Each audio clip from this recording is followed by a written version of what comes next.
우리 말씀의 제목 우리 같이 읽겠습니다. 시작. 모든 것을 품위 있게 하고 질서 있게 하라. 아멘. But everything should be done in a fitting and orderly way. 우리 같은 말씀입니다. 이게 한 구절인데요. 고린도전서 이제 14장 40절 말씀 우리 한 번 더 우리 합독하겠습니다. 시작. 모든 것을 품위 있게 하고 질서 있게 하라. 예, 오늘 우리에게 주신 말씀입니다. 예, 모든 것을 품위 있게 하라. 예, 또 질서 있게 하라. 교회에 주시는 말씀입니다. 그 당시에 1차적으로는 고린도 교회 그리고 또 오늘 우리에게 우리 교회에 또 모든 예수 그리스도 우리 주님의 몸된 교회들에게 주시는 말씀입니다. 예, 림인식 목사님 제가 알기로는 한 101세까지 100살이 넘게 사셨는데요. 목사님이신데 이런 유언을 남겼습니다. 내가 없는 목회를 하라. 내가 없는 목회를 하라. 그 목사님이요, 성공하는 목회를 꿈꾸었었다고 합니다. 성공하는 목회, 그리고 업적을 남기는 목회. 그런데요, 이렇게 오랫동안 하나님께서 101세 오랫동안 이렇게 또 살게 해주시고 또 목회를 오랫동안 하시면서 이게 이제 지금까지 목회를 해왔던 거를 이렇게 다시 생각해 보면서 강하게, 아주 강하게 반성하셨다고 그래요. 성공하는 목회를 위해서 달려왔다는 그 부분이, 그리고 업적을 남기고자 했던 그 순간들이 너무나도 부끄러웠다. 그러면서 하신 말씀이 목회에는 성공이 없다. 결코 목회에는 성공이 없다. 그리고 목회에는 업적을 남기는 것이 없어야 한다. 여기서는 자신의 성공이고 자신의 업적을 말합니다. 그래서 딱 한마디 한 그 단어가 내가 없는 목회를 해라. 이 말씀은요, 목회를 하는 동안, 그 사역을 하는 동안 내 자신을 드러내지 말라는 말씀이에요. 오직 예수 그리스도 주님만을 드러내라는 말씀입니다. 내가 없는 목회는요, 내 이름이 없는, 내가 드러나지 않은, 나의 생각이 드러나지 않고 나의 주장이 들어가지 않은, 나의 생각과 나의 주장과 나의 경험은 내가 그 안에 있는 거예요. 그런데 내가 없는 목회는 그 부분은 다 없고요, 오직 주님만 드러나시는, 그런 주님만 올려드리는 그런 목회를 말씀합니다. 그리고 자신의 명성, 업적, 영향력을 드러내지 않는 목회를 말합니다. 나의 업적, 나의 능력, 자신의 경험, 영향력을 드러내지 않는 그 목회가 내가 없는 목회다. 성도들이 목회자 자신을 바라보게 하는 것이 아니라 예수 그리스도를 바라보게 하는 목회. 그러면 목회자들만 이런 사역을, 이런 목회를 감당해야 될까요? 아니지요. 우리의 신앙생활도 마찬가지입니다. 우리의 이 땅에서의 삶도 마찬가지입니다. 내가 없는 믿음 생활을 해야 됩니다. 가정에서도 마찬가지예요. 비록 엄마 아빠로서의 하나님께서 권위도 주셨고 하나님께서 위치를 주셨지만은 그럼에도 불구하고 우리가 지향하고 우리가 따라야 될 믿음의 삶, 가정 속에서의 믿음의 삶은요, 내가 없는 믿음의 삶입니다. 그래야 주님이 드러나십니다. 그럴 때 주님이 가정의 주인이 되십니다. 내가 없는 믿음 생활. 교회에서도 마찬가지입니다. 어떤 믿음의 공동체, 어떤 믿음의 공동체건 간에 우리의 신앙생활은 내가 없는, 나를 주장해서는 안 됩니다. 나를 드러내서는 안 됩니다. 오직 주님만 드러나셔야 됩니다. 오직 주님께만 영광을 올려드려야 됩니다. 내 자랑하는 장소가 아니에요. 가정도 내 자랑해서는 안 돼요. 한 형제와 친구 간의 관계도 마찬가지입니다. 하나님께서는 남을 나보다 낫게 여기라 말씀하셨어요. 그 관계 속에서 우리 주님이 드러나셔야 돼요. 그리고 우리는 물러나는 거예요. 침례 요한처럼, 세례 요한처럼 그러한 삶을 사는 거예요. 우리 하나님께서 기뻐하시는 삶입니다. 실은 이 말씀이 오늘 우리에게 주시는 본문의 말씀이에요. 본문의 말씀. 질서입니다. 질서. 고린도 교회에는요, 은사가 풍성했어요. 결코 은사가 풍성한 게 단점이 아니에요. 감사의 제목이에요. 이런 은사, 저런 은사, 또 이런 재능, 저런 재능들이 아주 풍성했습니다. 그랬는데요, 은사 사용하는 방법에 있어서는요, 하나님께 기쁨이 되지 않았어요. 우리가 많이 갖고 있는 거 하고요, 갖고 있는 걸 사용하는 그 문제는 완전히 다른 문제예요. 어떤 사람에게 물질이 많은데요, 그 물질이 많은 것은 감사의 제목이에요. 그런데 그 물질을 사용하는 방법이 잘못됐으면 하나님께 기쁨이 되지 않습니다. 교회 안에서도 은사도 마찬가지예요. 은사가 많은 거 감사해요. 그런데 사용 방법이 더 중요해요. 어떻게 그 은사를 사용하느냐.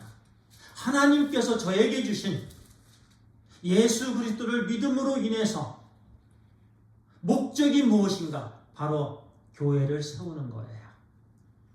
교회가 세워지는 것이 우리 하나님의 나라가 세워지는 것, 우리 하나님께 기쁨과 영광이 되는 일이에요.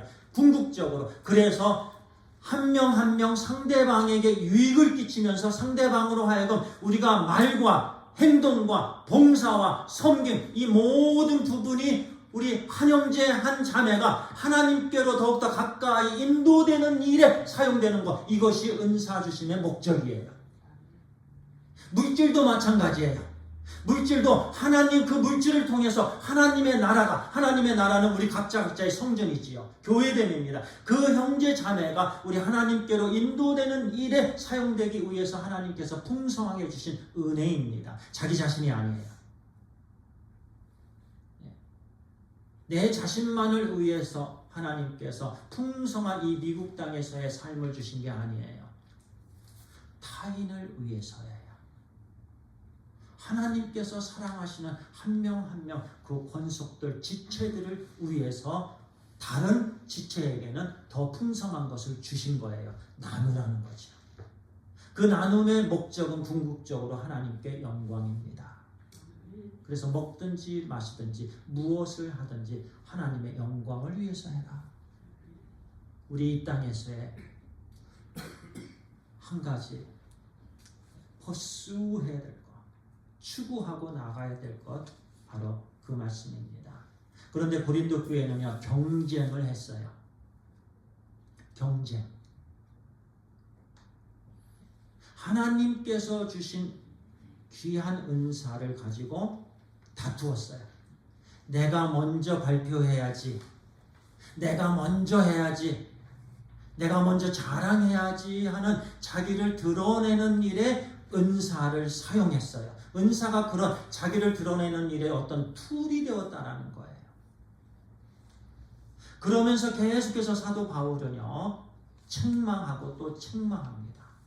오늘은 마지막으로 결론적으로 주시는 말씀이 모든 것을 품위 있게 하고 질서 있게 해라. 이것이 중요하다는 말씀이에요.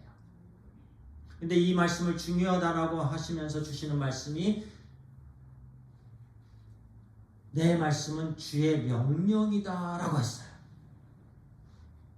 그렇게까지 사도 바울은요, 이 말씀, 지금 고린도 전서 14장에 주시는 이 모든 말씀은 주님의 명령이다. 주님께 권위가 있다. 들어라. 그러므로 이 시간 주님의 명령으로 우리가 하나님의 말씀을 듣게 되길 간절히 소원합니다. 예, 할렐루야. 아멘. 그래서요, 본문의 전체 구조는요, 오늘 본문 26절에서 40절까지요, 예배의 기본 원칙, 찬양 가르침, 말씀 방언 통역 등 이런 부분이 맨 처음에 나옵니다. 그리고 방언 사용의 규칙, 예언 사용의 규칙, 여성의 침묵 문제 말씀을 드립니다. 그 다음에 사도적 권위 강조, 그 다음에 최종 결론입니다. 세 가지 우리에게 주시는 말씀인데요. 첫 번째 포인트는요, 실은 직접적인 포인트는요, 예배의 질서예요. 왜냐하면 26절에요. 그런즉 형제들아 어찌할까? 이제 지난 주일까지 주시는 말씀 가운데 형제들아 어떻게 해야 되느냐? 너희가 모일 때 혼란스러웠어요. 요란했어요. 교회가. 질서가 없었어요. 막 경쟁하고 자랑했어요. 사람들 자기가 드러내고자 했고 파벌을 만들었고요. 다투었고요. 분쟁이 있었고 교만했고요. 이런 문제들이 있었는데, 그래서 사도 바울이 형제들아 그러면 어찌하여야 되느냐? 너희가 모일 때에 찬송시도 있으며 가르치는 말씀도 있으며 계시도 있으며, 여기서 계시는 예언이죠. 그리고 방언도 있으며 통역함도 있나니 모든 것을 덕을 세우기 위하여 하라. 이 덕을 세우기 위하여 하라, 이 말씀이 고린도전서 14장의 핵심입니다. 어찌하는 게 좋으냐? 이 문제가 이렇게 너희 교회 가운데 있는데, 그러면서 결론적으로 주시는 말씀이기도 합니다. 모든 것을 덕을 세우기 위해서 해야 된다. 그 목적을 갖고 해야 된다는 거예요. 어떠한 부분에 있어서요? 찬송시. 그들은 예배를 드리기 전에 집에서 찬송시를 가지고 왔어요. 그런데 앞다투어 경쟁을 하면서 그것을 발표했어요. 예언도 있었고 방언도 있었고 통역도 있었고, 그런데 이 모든 것들을 덕을 세우기 위해서 해야 된다. 그래서요, 이 말씀으로 보면 직접적인 또 주제는 예배의 질서예요. 그런데 예배의 질서는 곧 교회의 질서예요. 이 말씀을 통해서 우리는 예배가 질서 있는 예배, 품위 있는 예배, 우리 하나님께 온전히 하나님께서 흠양하시는 그런 예배를 드리게 되길 바랍니다. 가정도 질서가 잡히길 바랍니다. 교회도 그러므로 인해서 질서가 반드시 있어야 됩니다. 그래서 첫 번째는요, 교회의 질서는 덕을 세우기 위해 필요한 거예요. 그렇지 않으면 교회가 세워지지 않아요.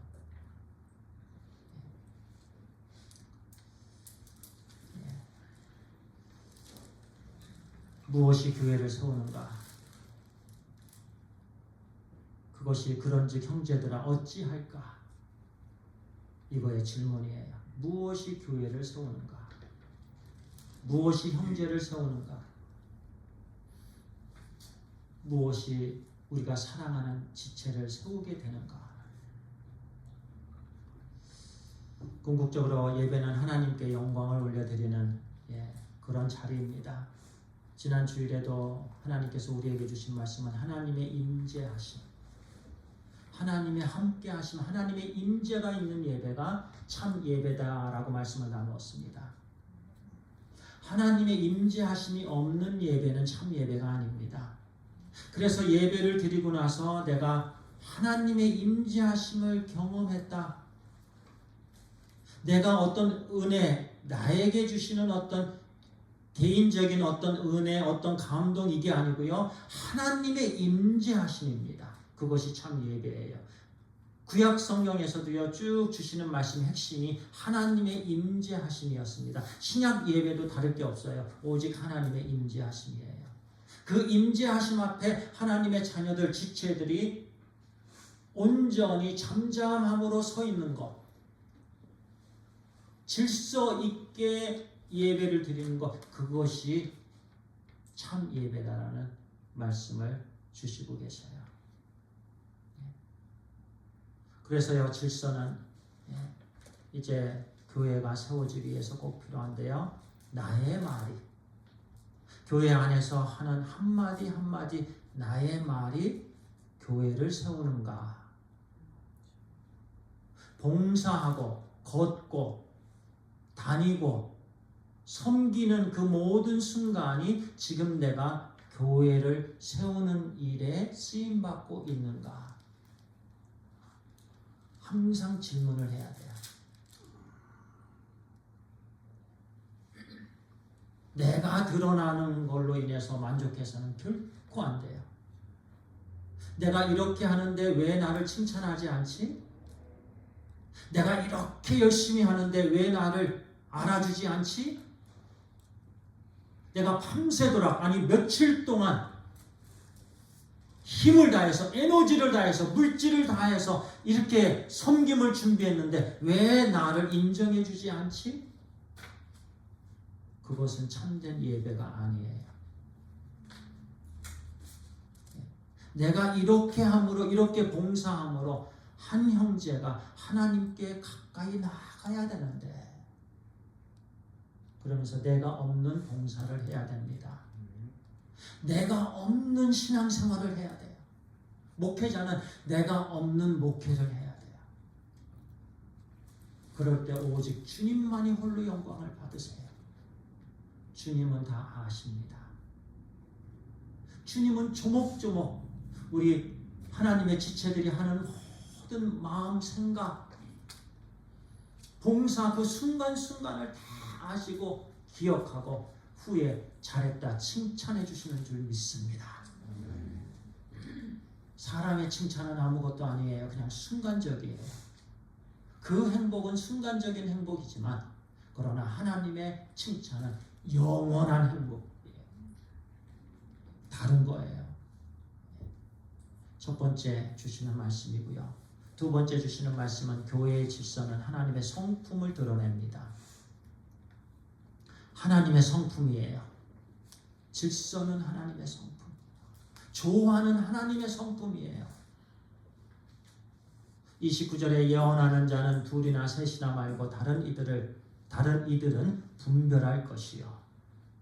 초대교회에서요, 예언이라고 다 하나님의 음성이라고 결단하지 않았어요. 예언을 한 명이 예언하고 두 명이 예언하고 세 명이 예언하고 말씀을 가지고 온 것을 나눴을 때요, 공동체는 그것을 분별했어요. 그 분별할 때 누구를 의지했냐면은 자기의 지식을 의지한 것이 아니고 성령님을 의지했어요. 그래서 성령님께서 특별히 말씀이 완성되지 않았을 때요 주시는 말씀이, 이 말씀이 하나님으로부터 온 말씀인지 성령님으로 인해 주신, 우리에게 주신 말씀인지 분명하게 분별하라고 했어요.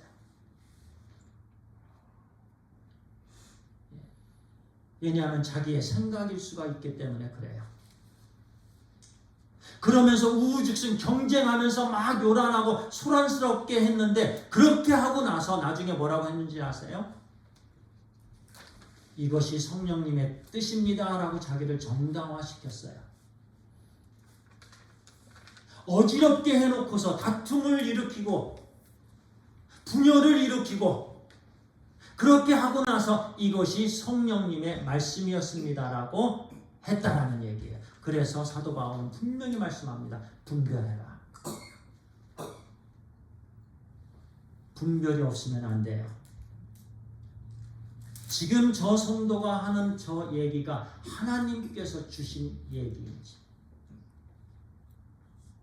성령님의 뜻인지 분별해야 돼요.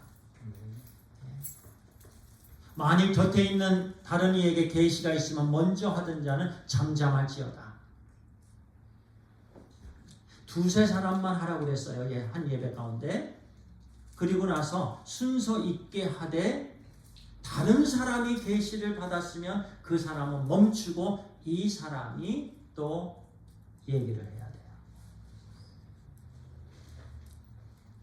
너희는 다 모든 사람으로 배우게 하고 모든 사람으로 권면을 받게 하기 위하여 하나씩 예언할 수 있느니라. 질서예요.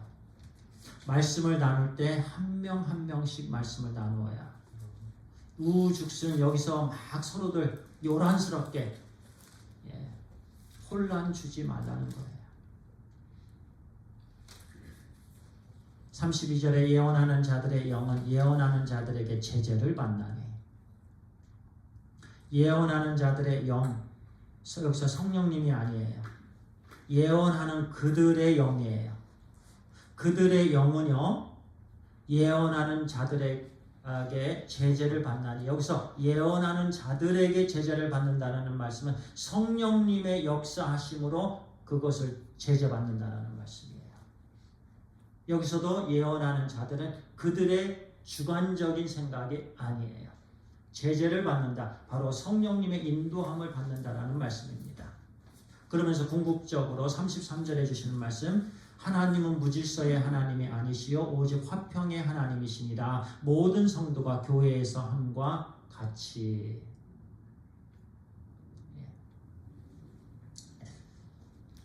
하나님은 질서의 하나님이시다. 하나님의 속성을 말씀합니다. 하나님은 화평의 하나님이시다. 그렇기 때문에 사도 바울은 한 명씩 오직 두세 사람만 맥시멈 차례대로 분별을 가져라. 구별되라. 제재를 받아야 된다. 이 모든 단어들이 다 교회 안에서의 질서에 대한 단어입니다. 왜냐하면 하나님은 질서의 하나님이시기 때문에 그렇습니다.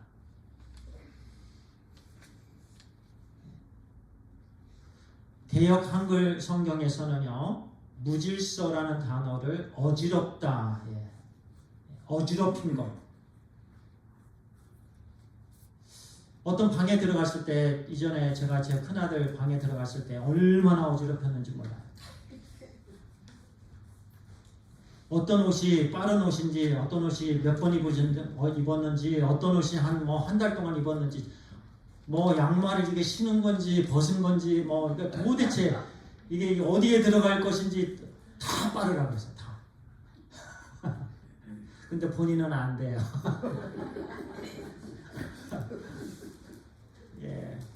근데 딱 들어가면은요 정신이 없어요. 마음이 혼란스러워요.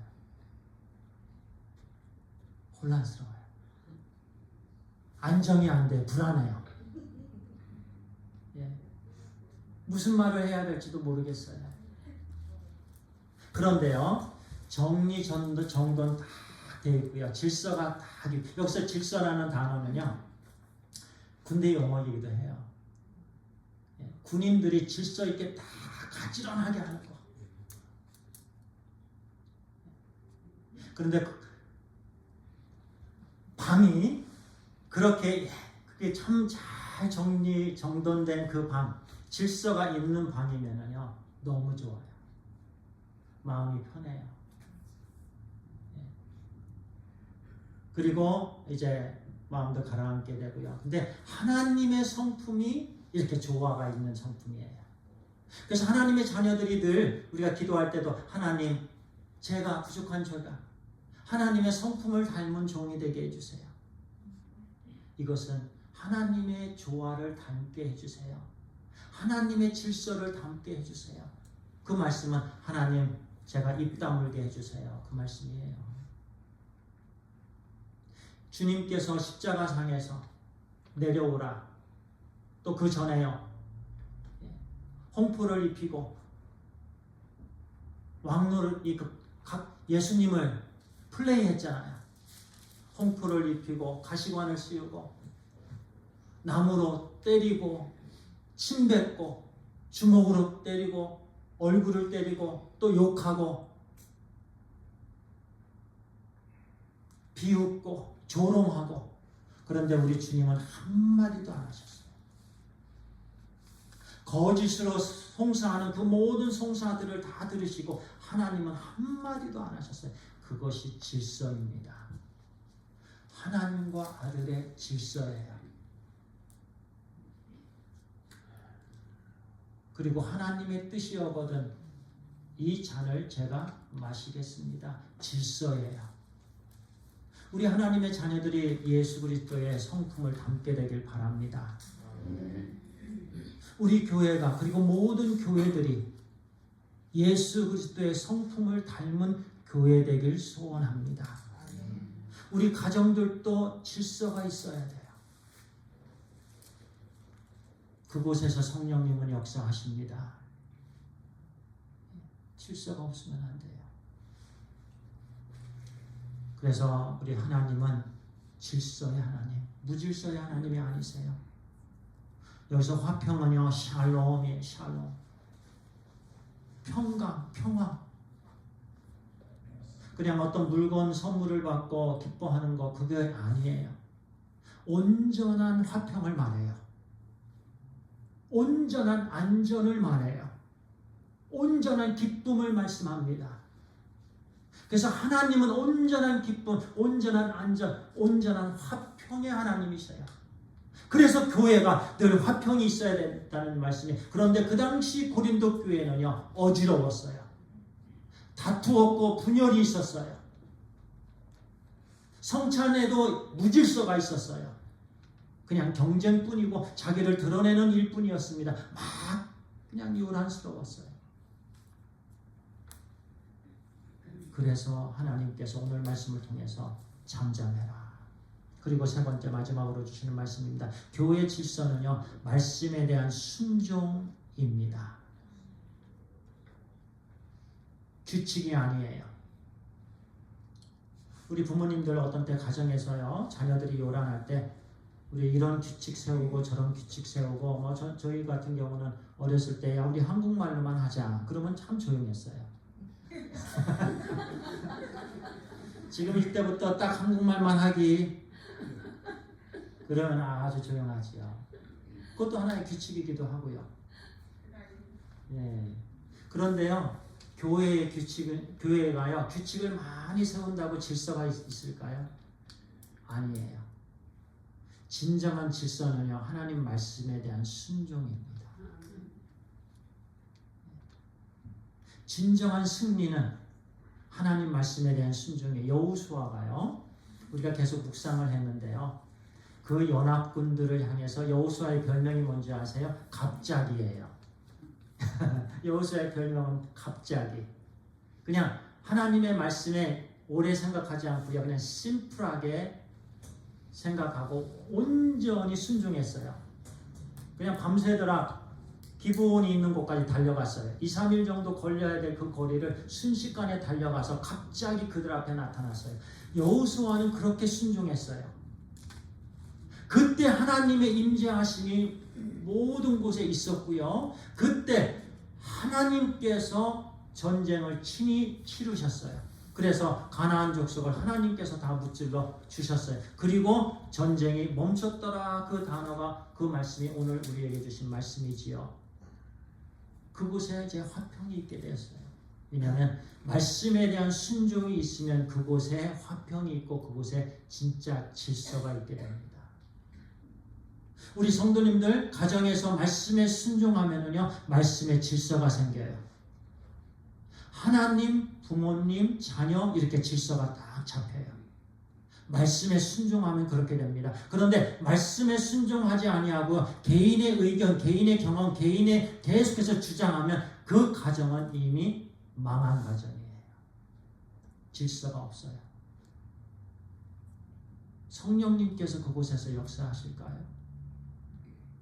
우리 하나님은요, 질서의 하나님, 처음에 혼돈 가운데 있었던 그 가운데 하나님이 빛을 창조하셨고, 하나님께서 분리하셨고, 하나님께서 구분하셨고, 그렇게 질서 가운데 하나님께서 하나하나 다 세우셨어요. 세상을 세우셨어요. 하나님의 자녀들도 아담과 하와도 질서 있게 창조하셨어요. 모든 게 다 하나님은 질서로 역사하십니다. 하나님의 자녀들, 주님의 몸된 교회 예배는 질서가 있어야 됩니다. 반드시 질서가 있어야 돼요. 그것은 오직 하나님의 말씀에 대한 순종으로 이루어집니다. 그래서 여자는 교회에서 잠잠하라. 그들에게 말하는 것은 허락함이 없나니 율법에 이른 것 같이 오직 복종할 것이요. 만일 무엇을 배우려 하거든 집에서 자기 남편에게 물을지니 여자가 교회에서 말하는 것이 부끄러운 것이다. 여기서 여자는요, 관사가 있는 우먼입니다. The woman. 그 여자들입니다. 그리고 여기서 여인을 말할 때, 여자를 말할 때 결혼한 여자를 말합니다. 만약에 전체 여인을 말할 때는요, 결혼했거나 결혼하지 않았거나 다 여인에 속합니다. 그런데 이 말씀에서는요, 관사가 있는 the woman이 그 여자들이에요. 그 여자들은 어떤 여자들이냐면 35절에 있는 여자들로 볼 수가 있겠습니다. 그러니까요, 교회에서요, 여자들이, 그러니까 결혼한 그 고린도 교회에 있던 그 여자들이 소리를 내어서 막 질서 없게 질문들을 막 한 거예요. 그래서 사도 바울은 그 여자들에게 질문이 있거든, 무엇을 물을 거거든 집에서 남편에게 물어라. 교회에서 하지 마라. 1차적인 해석이 그 해석입니다. 이미 준비된 예배를 드려라는 말씀이에요. 그리고 두 번째는요, 전체적으로 질서 있게 예배 드려야 된다는 그 말씀입니다.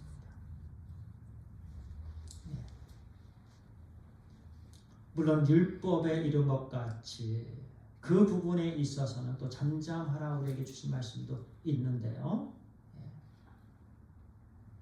37절에요. 만일 누구든지 자기를 선지자나 혹은 신령한 자로 생각하거든 내가 너에게 편지하는 이 글이 주의 명령인 줄 알아. 중요한 말씀입니다. 그 당시에요, 예언을 하는 자들은 내가 선지자라고 생각했어요.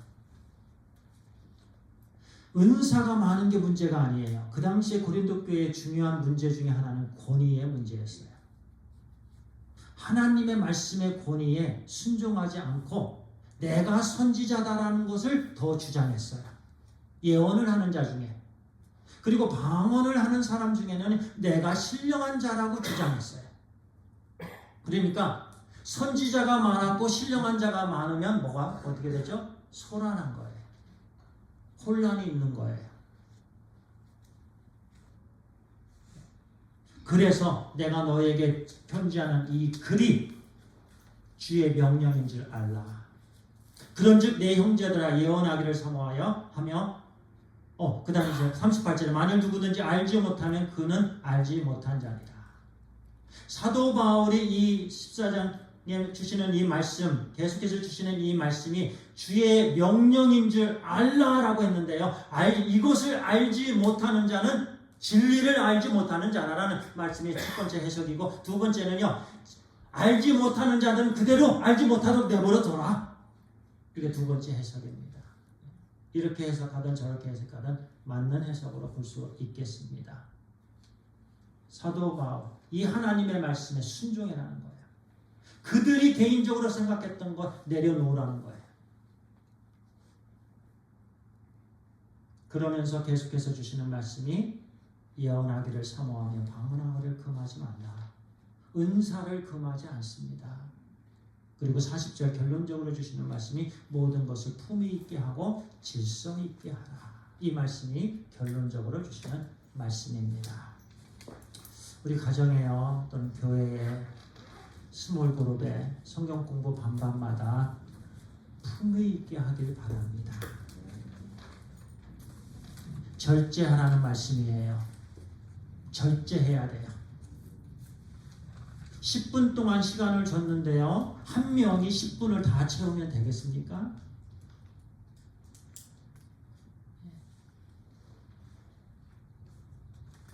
품위 있게 하라. 질서 있게 하라. 저도 마찬가지예요. 잠잠해야 됩니다. 죄가 없는 목회를 해야 됩니다. 우리 성도님들도 신앙생활 가운데 주님의 몸된 교회 지체에 복된 성도님들로서 각자가 없는 귀한 우리 하나님께 기쁨과 영광이 되는 그런 믿음 생활, 주님의 몸된 교회 안에서의 신앙생활, 또 가정에서 사회에서의 삶이 되길 간절히 소원합니다. 기도하겠습니다.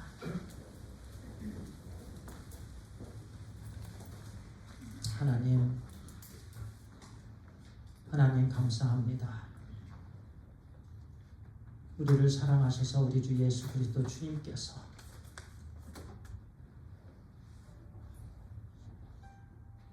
빌라도 관저에서 많은 거짓 증인들이 예수님을 거짓으로 송사했을 때에 주님께서는 한마디도 말씀 안 하셨습니다.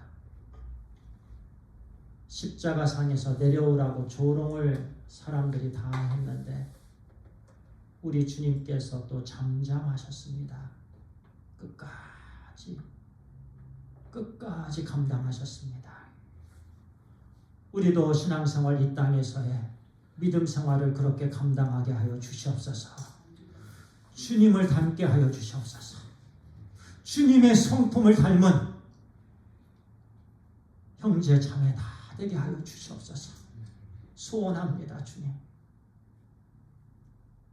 주의 종으로서 또는 주님의 자녀로서 오직 주님께서 우리에게 주신 명령 하나님의 말씀에 순종할 때에 주님의 몸된 교회가 거룩한 교회로 성장하며 세워지며 한 영혼들이 더욱더 주님께 가까이 나아가며 변화된 삶으로 우리 하나님께 기쁨과 영광을 올려드리며 사회에 대해서는 큰 목소리를 내며 하나님 나라를 담대하게 외치며 많은 우리의 열매들로 하나님께 기쁨과 영광을 돌리게 되는 줄 믿습니다.